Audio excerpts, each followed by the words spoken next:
Alright guys, welcome to the July Market Watch. I mentioned in my channel update that I would not be doing a June one because of all the hassle with moving, but I'm finally in the new house and I finally have my new setup pretty much ready to go. As you can see with the different camera angle and the better lighting and that kind of thing, and I'm really happy about this setup a lot, but I did not want to record the live action segment at the beginning because there's still a lot of things I have to move around to make that transition seamless. And I didn't really have much I wanted to show off on camera aside from a couple of the little Zoids Wild kits that came in after the May video but before the move. And I've kind of already talked about what those are, and I'm actually going to build some of those with Michelle. It'll be her first time ever building a Zoid pretty soon. We may even build some of the small little beetle ones, the Quogatas,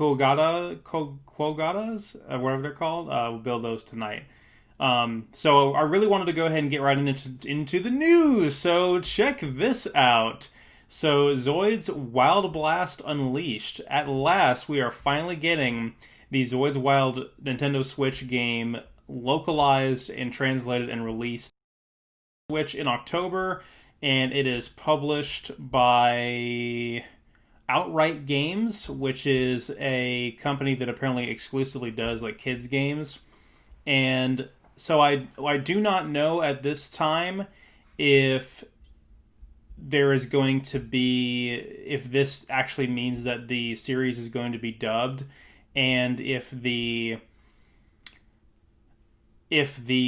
model line is going to be picked up by Hasbro. Both of those things have been rumors we've been dealing with for a while, but nothing really actually confirmed except for this product. So the Hasbro Zoids Wild kits and the English anime are still kind of in void, whereas this is 100% confirmed.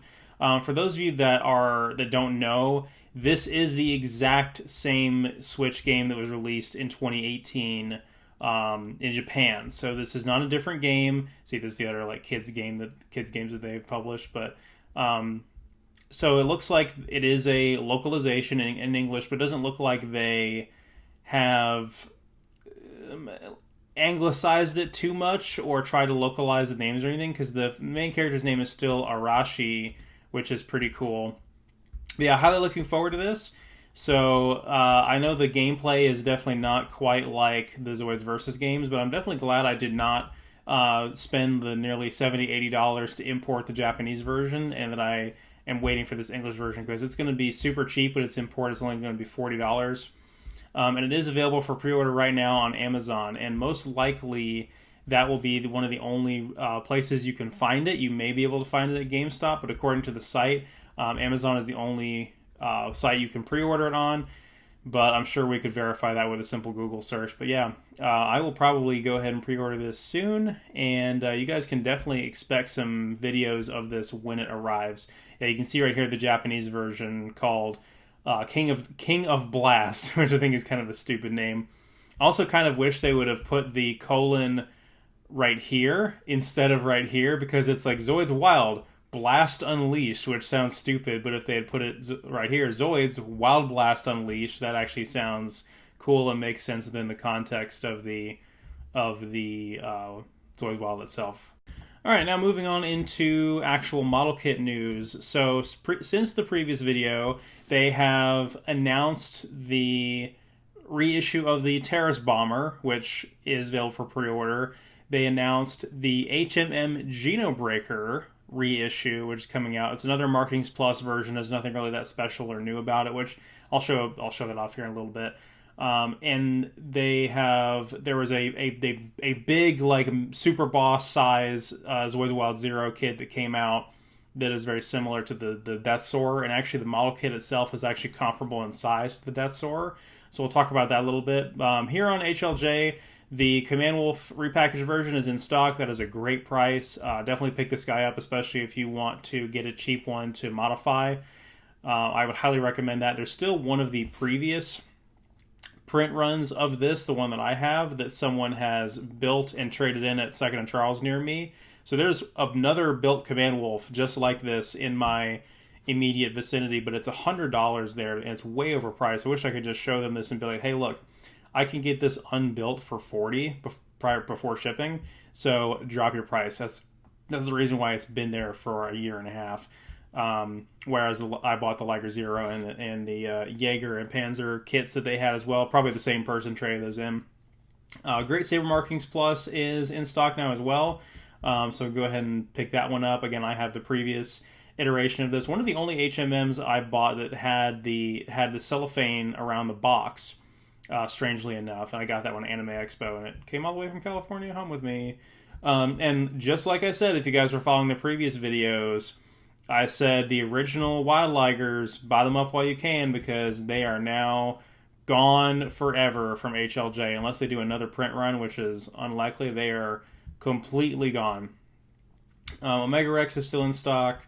The Mulga kits are still in stock if you guys wanted to pick those up. And let's take a look at the other newer kits here. Yes, so you can still pre-order the Geno Breaker. Let's go ahead and show that off. This kit, of course, it looks fantastic. I really don't even need to say. Those of you who have not seen an HMM Geno Breaker before.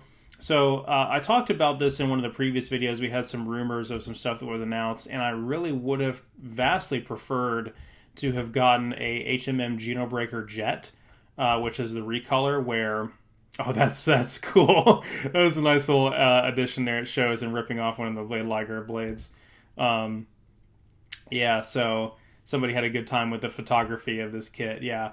I don't know that I'll be picking this one up because I still have a Psycho Genosaur I haven't built, and I just recently got the Takara Tomy or Hasbro Geno Breaker. This kit is much nicer, though, obviously, because it's an HMM, but... like I said, I would have preferred to have had the Geno Breaker Jet. Iron Kong Getty is already out of stock on HLJ.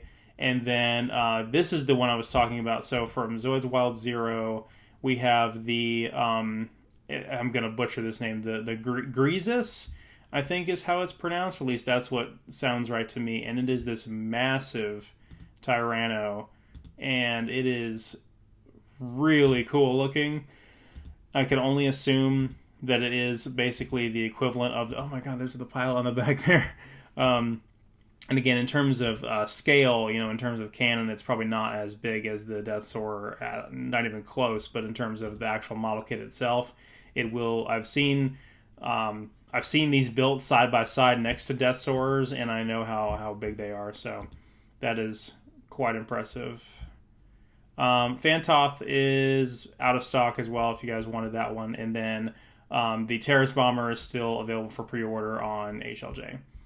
And that's about it. All the other pre-orders, so Lightning Sykes Marking Plus is gone, D-Bison Markings Plus gone, and Wild Liger is gone from HLJ.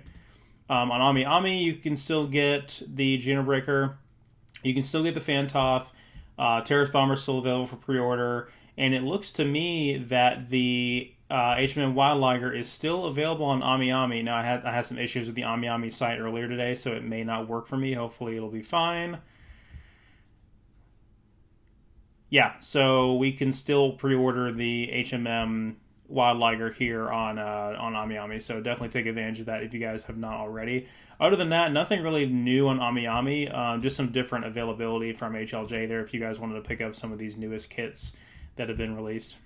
All right, so I wanted to look at eBay, just generically search for Zoids Fusors to check out the Fusor market. Really, the thing I'm looking for the most is the Garyuki, and the only people I've seen in the collectors group that have been selling them for quite a high price, and I'm not really feeling that. So the Fusors Era Killer Spiner is here. That's a good price for Gravity Wolf, actually, if you guys wanted to pick that up. We do have a Fusors Era Koenig Wolf Mark II, $80 in box. That's not too bad. This is way overpriced. The Shadow Impact Blade Liger in box, that's ridiculously expensive. This is really cool. It's the Storm Sorter Jet. It's in the black and purple configuration. And this thing just looks so badass. Somebody's got it new in box for $92. Again, that's expensive. Here's another Koenig Wolf. I don't trust this stock image. That's $130. But it does have the dual sniper rifle, which God, I wish I could get one of those customized parts for the Hasbro one that I have. That's all I want is just a dual sniper rifle for my Koenig Wolf. How much is that to ask for? I mean, really what I would like is a HMM Koenig Wolf with Beggars Can't Be Choosers. This is way too expensive for a Gojos Giga that has been assembled because I paid $70 for mine and it was new in box, still unbuilt. The box was a little damaged, but you guys saw that on screen in the previous video.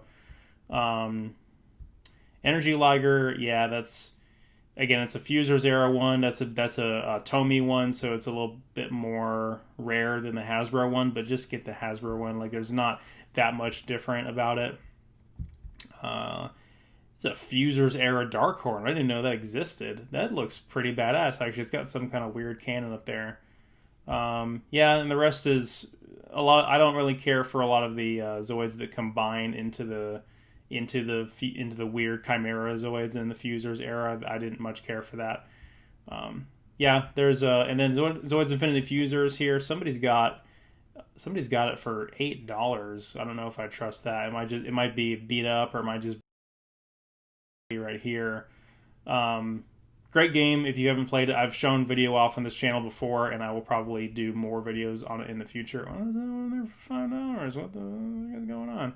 I may eventually try to get the Zoids Saga Fusers GBA game as well. All right, moving on to Genesis. So I did another generic search for Genesis, and most of these are going to be the Kotana Elegance figures, which, in spite of the fan service, I'm not opposed to browsing these for the sake of them technically being Zoids collectibles. My friend Cheyenne, who's one of the only other Zoid fans that I am close friends with, actually cosplayed her, but not in a bikini, obviously.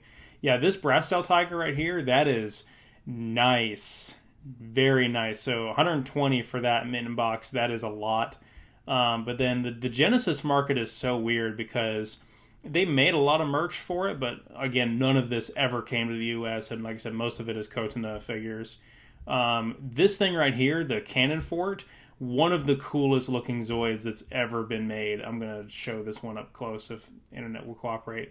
Yeah, this thing is awesome looking, and I definitely would like to have one day, but who knows. Gill Dragon, what is that? Sword Wolf? That's a variant of the one that I have, the Witz Wolf. Yeah, it's the same Zoid essentially. There's a Mugen Liger that is way too expensive for that, but I guess it is mitten box. Yeah, again, more Kotanas. I would be very cautious about buying an anime figure that's that old because it's really hard to tell about bootlegs. So I would be very cautious, and I'd also avoid this stock image right here, like this one up here at the top that has the real picture. You can kind of tell a little bit better if it's legitimate, but I don't know, I just would feel weird about buying a figure like that secondhand. Not that I would mind having a Kotana figure, in all honesty, but I just don't know about this eBay market at all. And then this one right here, there's a Soul Tiger, which is essentially just the same thing as the Race Tiger, although it has some additional pieces on it. It has some additional claws, and it has the weapon rack on the back that I complained about that our my Race Tiger did not have, but that is really, really cool. Again, I don't know, the price might not be that bad if it is new in box, but it's hard to say with the Genesis market. Anyway, thank you guys so much for watching. I will see you guys next time with the August Market Watch, and hopefully we'll have some new reviews up soon. I know the next one is finally going to be the Liger Zero, which you think would be the default staple that I would do immediately at the beginning of any given series that reviews Zoids, but I have not really properly talked about the Liger Zero at all in any kind of review capacity, so I'm very excited to do that. Thank you guys so much for watching. I'll see you next time.